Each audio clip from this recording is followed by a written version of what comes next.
My name is Greta Thunberg and I am a climate activist.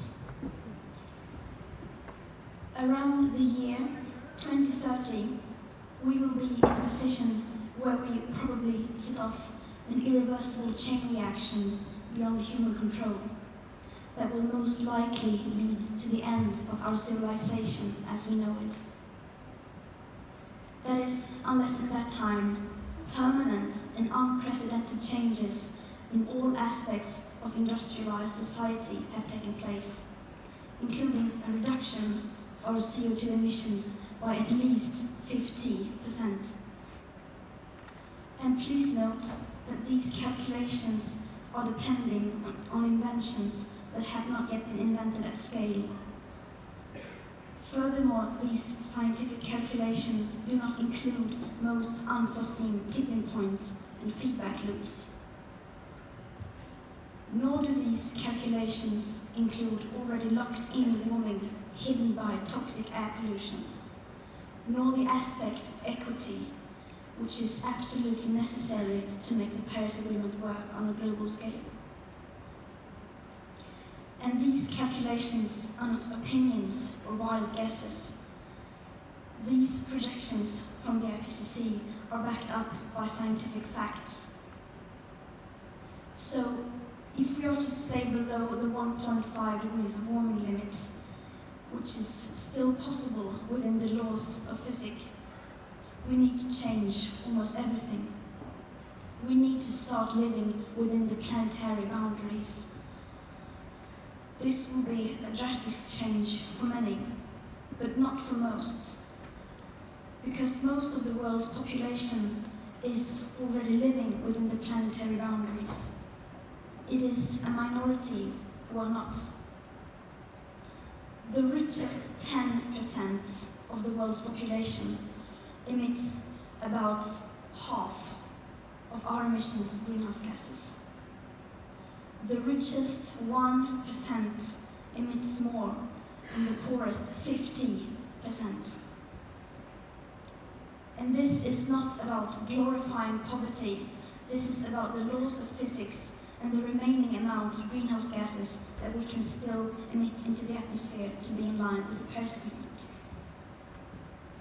It is not people in countries like Mozambique, Bangladesh, or Colombia who are the most responsible for this crisis. It is mostly down to people like you here in the audience, entrepreneurs, celebrities, politicians, business leaders, people who have a lot of power. People who consume enormous amounts of stuff, who often fly around the world, sometimes in private jets.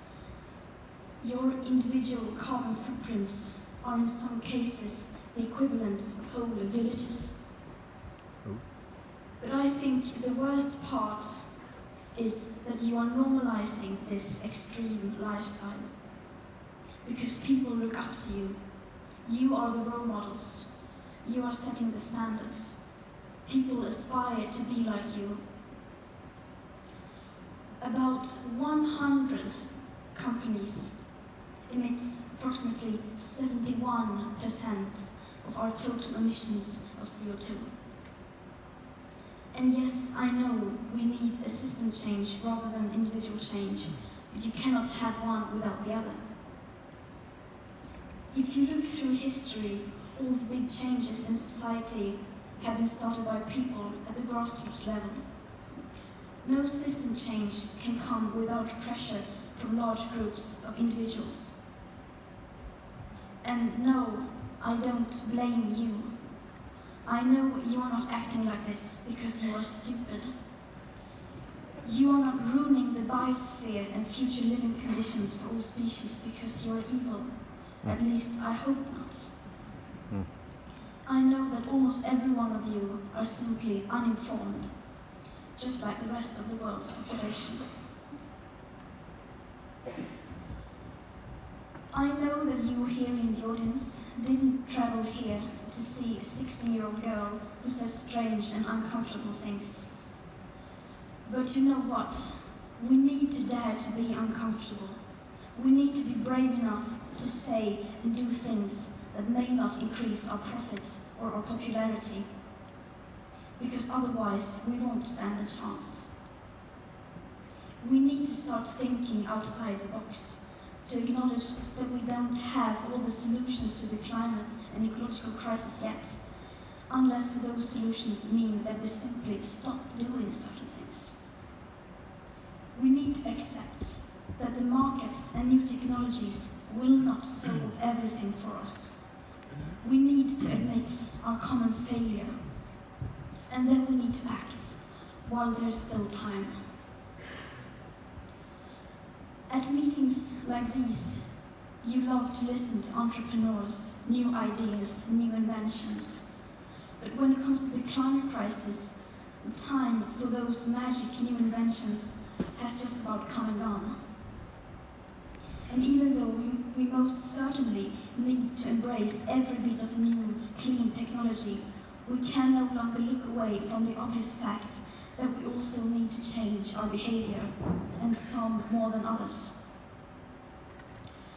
The theme of this year's Brilliant Mind conference is Flexibility Quotient.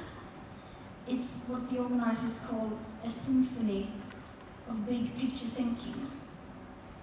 Well, here's some big picture thinking for you. If you regularly fly around the world, eat meat and dairy, and are living a high carbon lifestyle, then that means you have used up countless of people's remaining carbon budgets. Carbon budgets that they will need in their everyday life for generations to come. And if that wasn't enough, those whose carbon budgets we are stealing are the ones least responsible and the ones who are going to be affected the most by this crisis. Everyone and everything needs to change, but the bigger your platform, the bigger your responsibility. The bigger your carbon footprint, the bigger your moral duty. To make the changes required, we need role models and leaders, people like you. I'm certain that most of you sitting here will have the courage, the wisdom, and the common sense to take a few steps back, to see the full picture, to make the sacrifices that are necessary, and to become the leaders we need you to be. The question is, will you do it in time? Future generations are counting on you. Don't let us down. Thank you.